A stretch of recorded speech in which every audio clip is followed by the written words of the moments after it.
They were talking about this as a done deal. This process has been malignant and now it's over, but it isn't. Secondly, there were names there of people that should be spoken to.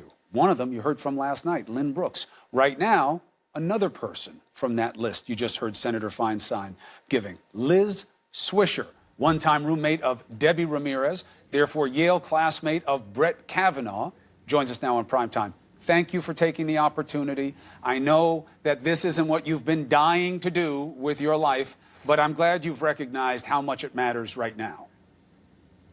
Thank you for having me, Chris. All right. So you heard me talking to your friend Lynn last night, and her feelings that she's a Republican. She believes in Kavanaugh's pedigree as a jurist, but she heard him say things under oath that she knows not to be true. Do you share her opinion? I do. I absolutely share her opinion.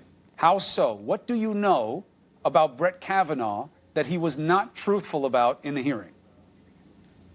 Well, I've known Brett since the very beginning of freshman year.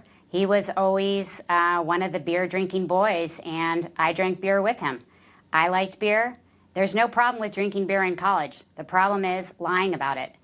He drank heavily. He was a partier. He liked to do beer bongs. He played drinking games. He was a sloppy drunk.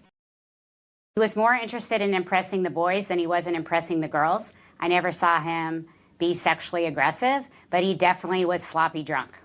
So, in terms of the allegations of a more serious nature, you have nothing on that. You never saw him do anything that you would call wrong or offensive or inappropriate with any women.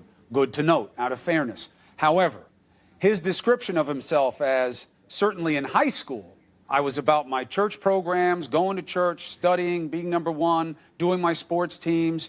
I didn't have sex in high school, didn't have sex for many years after that. Loved beer, but that's it, nothing to excess. You don't buy it. I don't buy it.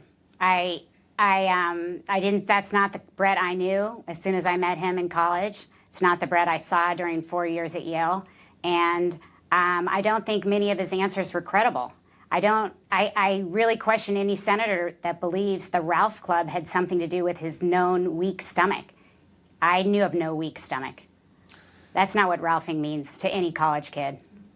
Yes, it usually means that you're just throwing up from drinking too much, in general. Exactly. There were a lot of things that he explained in a way that didn't meet with a lot of people's expectations. Let me ask you something, though. If he is lying about how much he liked drinking and whether or not he got drunk a lot, if he is not telling the truth about that, do you think that that is disqualifying for him in this nomination? Absolutely. That's perjury. He was under oath. Even if it's not about the main allegations, even if he's telling the truth that I'm not the one who did this to Christine Ford, I didn't do what your former roommate at Yale, Ramirez, alleges. I never did that to her. I was never there. I didn't do any of that. If he's truthful about all that, but not telling the truth about how he was with booze, that's enough for you. That's enough for me. If he had said, I would have stayed on the sidelines if he had said, I drank to excess in high school. I drank to excess in college. I did some stupid things, but I never sexually assaulted anybody. That I would have stayed on the sidelines for. I didn't have any credible evidence to the contrary. But to lie under oath, to lie about that, then what else is true? To blur, in the highest position in the judiciary in our land, to not know the difference between truth and lies. That's just terrible. It's not about women versus men. It's not about Democrats versus Republicans. It's about the integrity of the Supreme Court. Now, I'm not asking you about what Ramirez alleges because you've already said you don't know anything about that. You were her roommate, but you weren't present. You hadn't heard about it at the time. You don't know anything about it.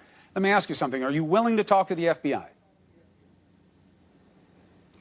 I'm willing to talk to the FBI, yes. And that's a little bit of a scary proposition, too. One of the differences, even if you put out a sworn statement, which some people have, I think in Mark Judge's case, it was through his attorney. So that's a little tricky in terms of whether or not that's a sworn statement that has the same penalty of a felony that others do. But when you sit across from the FBI, you have to tell them the truth or it's a crime. Not a problem for you? Not a problem for me. I believe in the truth. Liz Swisher, thank you very much for taking this opportunity. I know it is not a conversation that you've been dying to have, but it matters to the country. It matters right now. Thank you.